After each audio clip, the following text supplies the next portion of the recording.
Thank you all for being here. Let's hear it for Veronica Escobar. Let's hear it for Mariel. And let's hear it for Amy O'Rourke. You killed it. Love you. So grateful to everyone who is here today. So grateful to this community of El Paso. And I'm very grateful to each one of you who made the trip to come here and join us in our hometown in this community.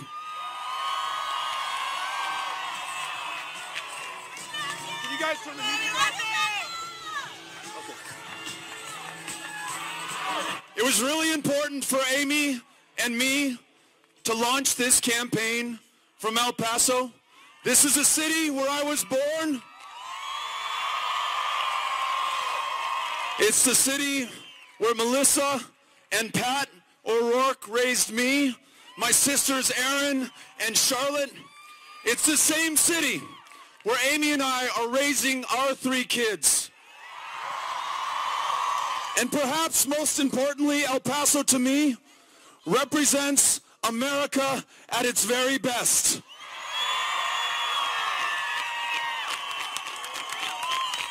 For more than 100 years, this community has welcomed generations of immigrants from across the Rio Grande, some having traveled hundreds of miles, some having traveled thousands of miles, trying to escape brutality, violence, and crushing poverty, to find a better life in this country for themselves and for their kids, that's for sure, but also because they were called to contribute to our shared success and to this country's greatness, and they have.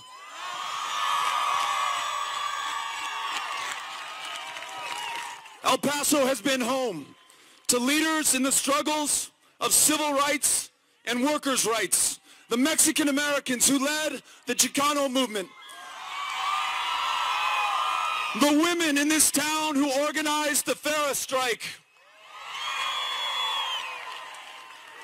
and black El Pasoans like Dr. Lawrence Nixon, like Thelma White, who not only secured voting rights in this state, but they ensured that El Paso would be among the first cities of the former Confederacy to desegregate our public places and integrate our education. With Ciudad Juarez, we form the largest binational community in this hemisphere. And for 20 years running, we've been one of the safest cities in the United States of America.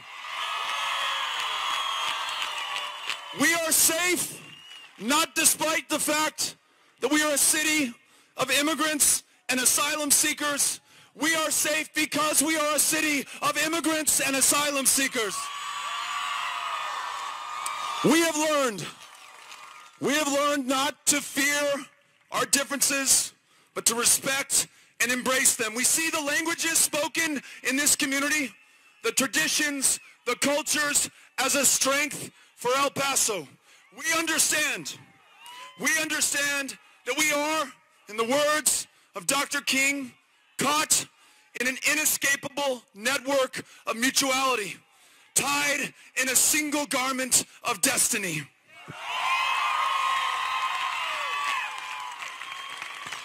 This community has offered me my inspiration in life and every single opportunity that I've had. To the world-class public school teachers at Mesita Elementary who believed in me and sought to bring out the very best in me. To the small business community who allowed me to work for them as we were starting our own small business here in this community, and those who joined that business creating high skill, high wage, high value jobs in a community that had so much talent but was just looking for a way to express itself. And to those community leaders, Border Network for Human Rights, Annunciation House, the Women's March, you have shown me what leadership is. You elected me in 2005 to serve this community on the city council, not as a Democrat, not as a Republican, but as an El Pasoan, working with our fellow El Pasoans to improve this community, to turn around our mass transit system, to invest in neighborhoods and people, to protect our public spaces, and to never shy away from the fights in front of us, like extending health care benefits to the same-sex partners of city employees, regardless of the consequences, regardless of the recall elections that would follow. And in 2012, we won a race against the odds and against the establishment to represent El Paso in the United States Congress. We ran by talking and listening to you about tough issues, like the veteran suicides that followed the fact that we had the longest wait times for mental health care access at a VA in the country. We talked about a war on drugs that had become a war on people. And thanks to you, once in office, we were able to deliver. We helped to turn around the VA in El Paso, expand mental health care for veterans nationally, expand our protected public spaces, improve our security and our connections with Mexico by investing in our ports of entry and having the backs of every single service member and their families stationed at Fort Bliss or deployed around the world. You found, or you helped me to find, those Republican colleagues with whom I could walk across the aisle or drive across the country to get the job done for El Paso and for the United States. And we did. And El Paso, it was your story that I told all over Texas in every single one of these 254 counties. All people, no PACs, all the time. Everyone counts, everyone matters, so we showed up everywhere to listen to everyone. Didn't matter how red or how rural, how blue or how urban, we showed up both with the courage of our convictions and a willingness to listen and learn from those whom we sought to serve in the Senate. And though we did not win that race, although we came awfully close, we all got to be part of something absolutely transformational in our lives and in the democracy of this state. We were able to win votes from Republicans and independents, expand the number of Democrats who voted in an election, and this state, which before 2018 had ranked 50th in voter turnout, this state saw voter turnout approaching presidential year election levels. This state saw young voter turnout up 500% over the last midterm election. This state and its 38 electoral votes count like they've never counted before. All of us have a seat at the table.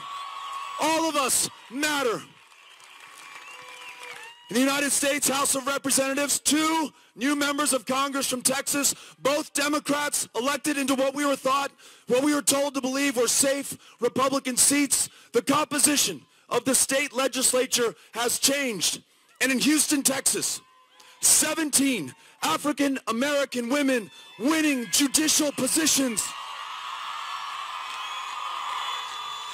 literally changing the face of criminal justice in this country's most diverse city. You did that. You did that. Your votes, your willingness to volunteer, the pop-up offices that you hosted in your home, that's how we made this happen. And that's why I am so glad to be here with you today in my hometown, in my home state, to announce that I'm running to serve you as the next president of the United States of America.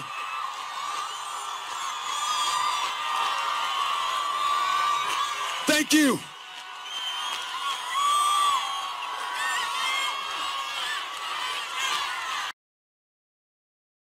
America. Like so many of you here, like so many more across the country, at this defining moment, Amy and I want to know that we've done everything within our power for this country. And though we know it comes at some sacrifice to our family, especially to our kids, we also know that our children and that your children and the generations that follow them are depending on us now at this moment. This is our moment of truth.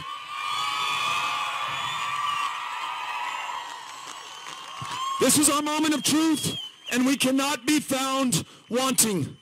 The challenges before us are the greatest of our lifetimes. An economy that works too well for too few and not at all for too many more. A healthcare system where millions are unable to see a doctor or be well enough to live to their full potential. And the last best hope of averting the catastrophe that will follow additional climate change, fading before our very inaction.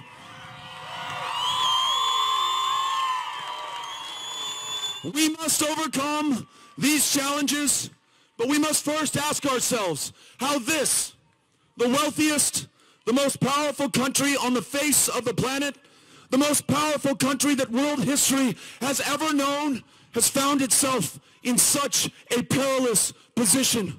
For too long in this country, the powerful have maintained their privilege at the expense of the powerless. They have used fear and division in the same way that our current president uses fear and division. Based on the differences between us of race, of ethnicity, of geography, or religion, to keep us apart, to make us angry, to make us afraid of ourselves and of one another.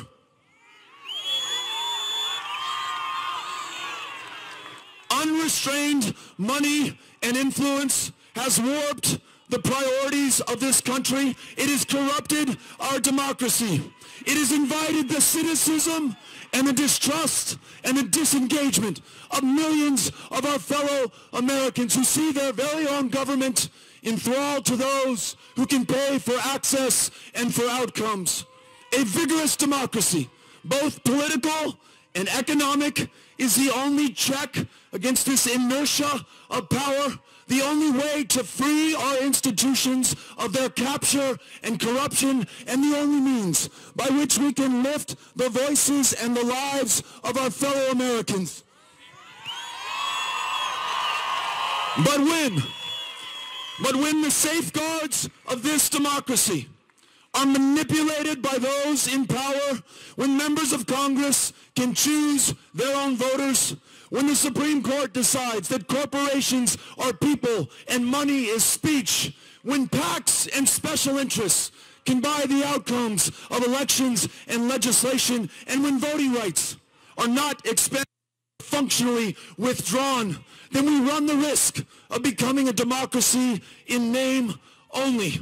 And the idea that we are founded on the principle that we are all created equal to equal opportunity is justifiably seen as a lie to those who've experienced gross differences in opportunity and outcome when it comes to education or healthcare or economic advancement or justice.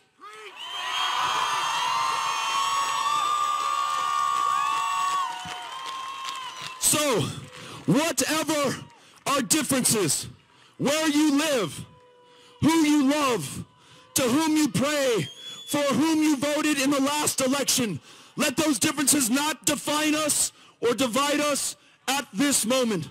Let's agree, going forward, before we are anything else, we are Americans first.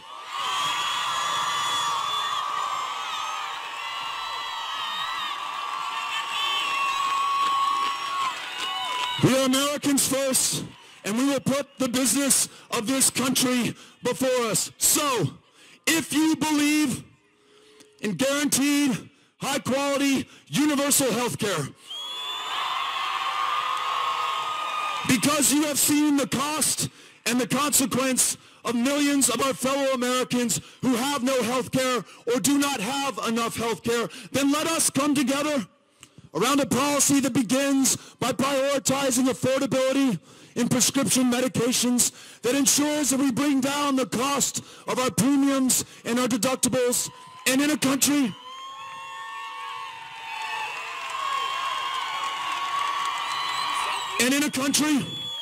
where too many of our fellow Americans are dying of diabetes in the year 2019, dying of the flu, dying of curable cancers, in a community, in a state, in a country where one of the largest providers of mental health care services is the county jail system, and in a nation that is in the midst of a maternal mortality crisis 3 times as deadly for women of color, then let us ensure that universal health care means all of us can see a primary care provider, all of us can get mental health care help,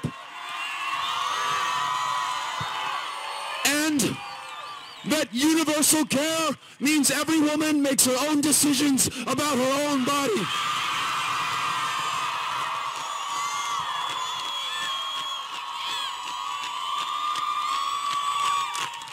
We can give every American, every business in this country the choice to enroll in Medicare without eliminating plans that many Americans like for their families because those plans work for their families. Everyone able to see a doctor, everyone able to afford their prescription, everyone able to take their child to a therapist. No one left behind, no one priced out. We must get to universal, guaranteed, high-quality health care as soon, as surely as we possibly can. If we believe in an economy that works for all, we want to make sure that everyone has a chance to advance, then let's begin with the very youngest among us and invest in a world-class public school system, pre-K to 12, everywhere in every community. And then, let's do this. Let's pay our teachers what they are worth, a living wage. There is no reason that any educator, any teacher should be working 2 or 3 jobs when they have the most important job in front of them, unlocking that lifelong love of learning within every single child. Once we do that, there's no stopping those kids. There is no stopping this country.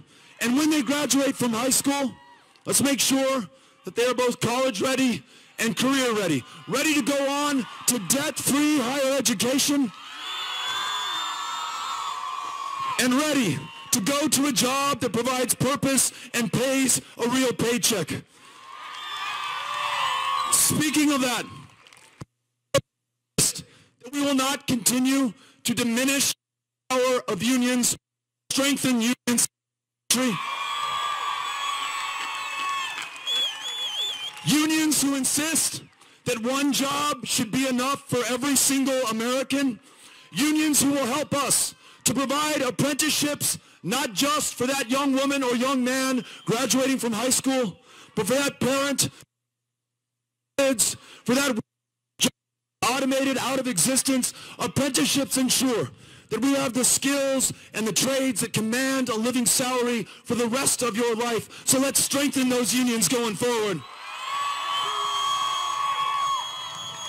And in rural America, if we want to lift up rural America, let's begin by listening to rural America. Let's partner with them in investing in hospitals, in schools, in infrastructure like broadband internet, and then let's ensure that every farmer, every rancher, every grower, every producer can make a profit as they grow what feeds and clothes not just America, but so much of the rest of the world.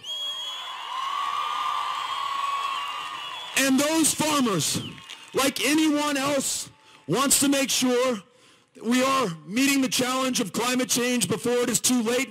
Let's open up technologies and markets to them that provide an incentive for capturing the carbon that we're currently emitting in the air. I want to make sure that your gender, that your race, that your family does not prevent you from advancing in this economy. So let's do a few things. Let's pay women equal to what men make in this country. Let's sign into law paid family leave for every single family in this country. Let's ban workplace discrimination. And let's do this.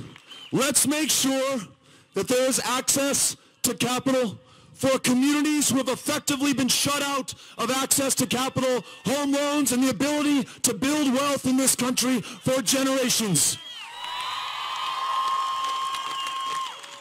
And if we believe in justice for all, in the face of the largest prison population per capita on this planet, one disproportionately comprised of people of color, then we must do the following.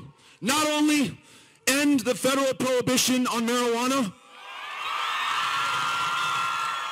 not only expunge the arrest records of everyone arrested for possession of something that is legal in more than half the country, we must not only end cash bail and for-profit prisons in the United States of America, but we must also confront the legacy of certain communities who have been criminalized and kept down based on the color of their skin. Confronting the legacy and the consequences of slavery and segregation and the continuing suppression of our fellow Americans is the only way that we will begin to repair the damage and keep ourselves from committing the same injustices.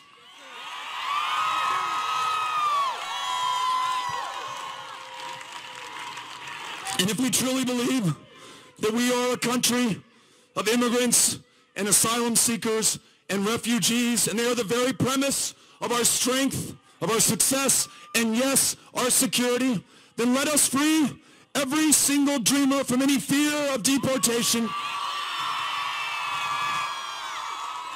Let's bring millions more out of the shadows and onto a path to contribute to their maximum potential to the success of this country. Let's not only follow this country's asylum laws, but let's make sure that we never take another child from another mother at their most desperate and vulnerable moment. Let us reunite every single one of those families that are still separated today. And let's remember that every single one of us, including those who are just 3 or 4 blocks from here, detained under the international bridge that connects us with Mexico, behind chain link fence and barbed wire, that they are our fellow human beings and deserve to be treated like our fellow human beings. I can't hear myself.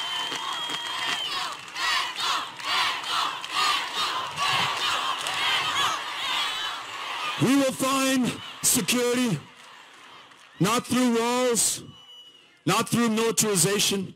We will find security by focusing on our ports of entry that connect us to the rest of the world, so we have a better idea of who and what is coming in here, and we facilitate the trade and travel connected to millions of jobs around this country. We will support our CBP officers, our Border Patrol agents. We will treat every single American with the dignity and respect that they are owed as Americans and as human beings.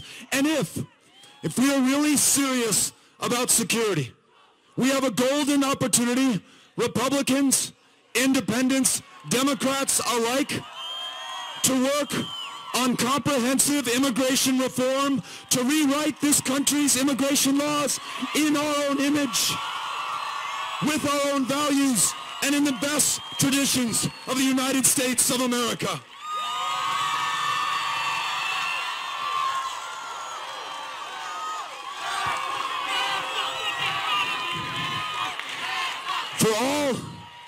For all of the veterans here in El Paso, a community that has distinguished itself in service to country going back to Marcelino Serna in World War I, an undocumented immigrant who went over to France with the U.S. Army and came back the most highly decorated veteran from the state of Texas, to the Bolaños brothers in Vietnam, to every man and every woman who right now has their life on the line for this country.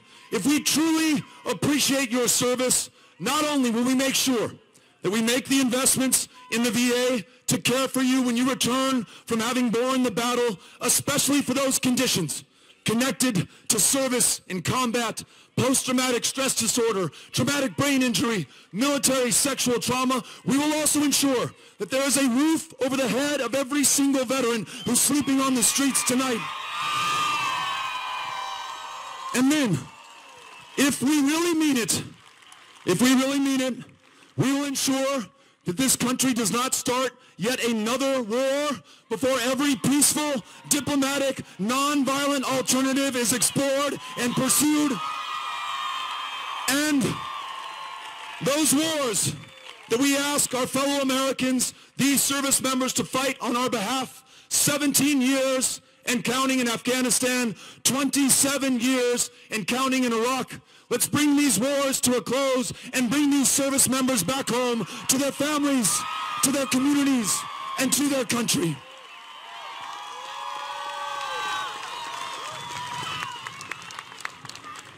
If, after 300 years, after the Enlightenment, we can still listen to and believe the scientists, and I for one do, who tell us that thanks to our own emissions, our own excesses, and our own inaction, this planet has warmed 1 degree Celsius just since 1980.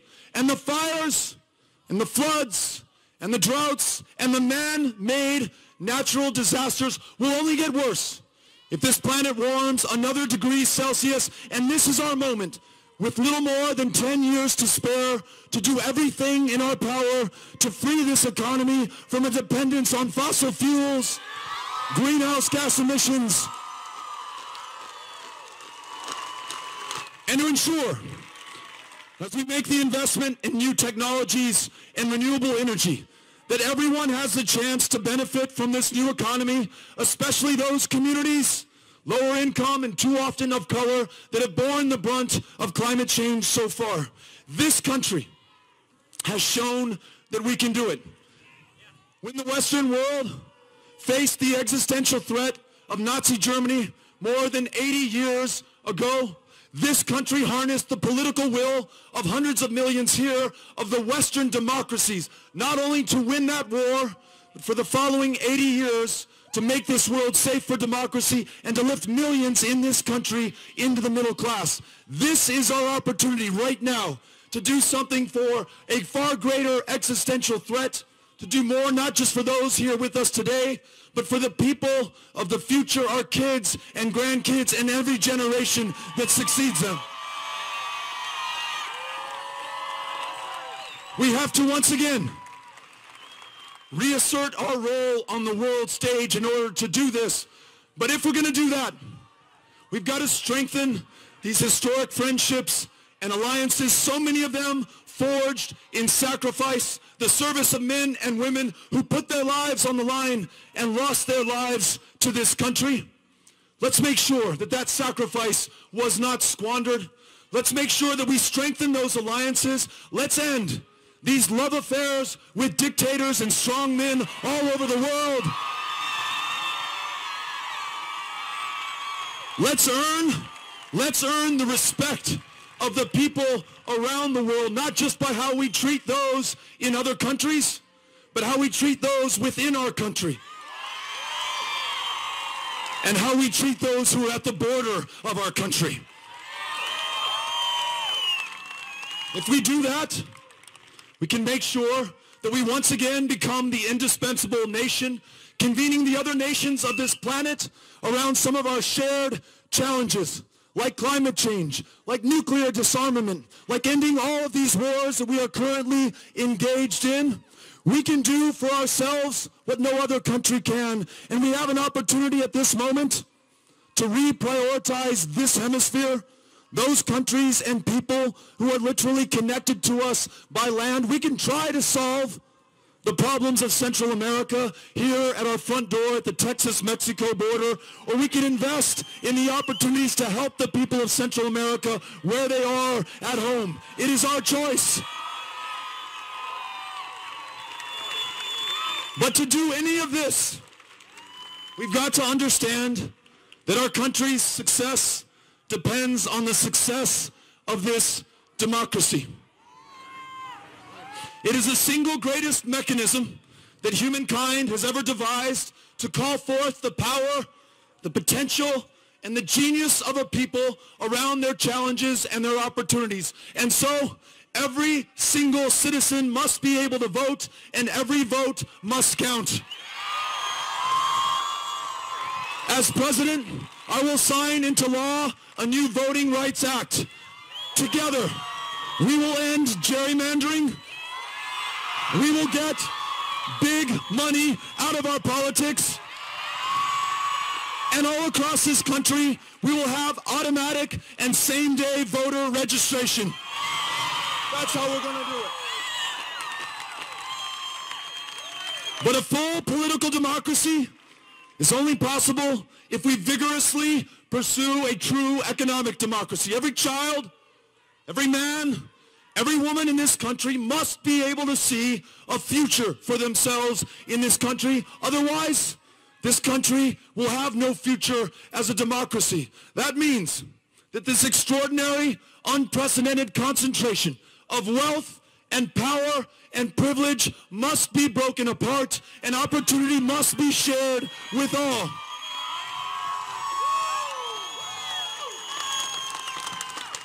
Si queremos enfrentar los retos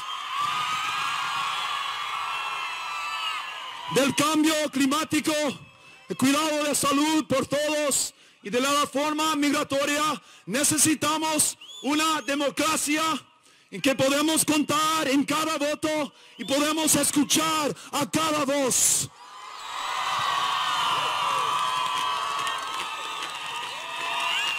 Además, necesitamos una economía en donde cada persona puede tener el prospecto de éxito independiente de su género, de su raza, de las cuantas generaciones su familia tiene adentro o afuera de los Estados Unidos.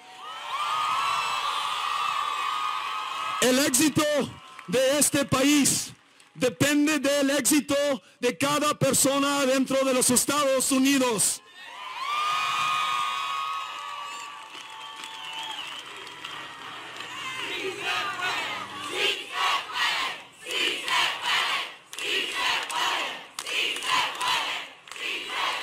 We will not allow ourselves to be defined by our fears or our differences. Instead, we shall be known forever after by our ambitions, our aspirations, the resolve, the creativity, the service, and the sacrifice that we brought to bear in order to achieve them. Our ability to campaign in this way with people, not corporations or PACs, but people who come together not only to ensure that we win the nomination, not only to ensure that we defeat Donald Trump in November of 2020, but people in every state, in every territory, from every walk of life, coming together to show that the power of people is what is necessary for us to accomplish our priorities. I am so grateful to be able to run to serve you as the next president of the United States of America.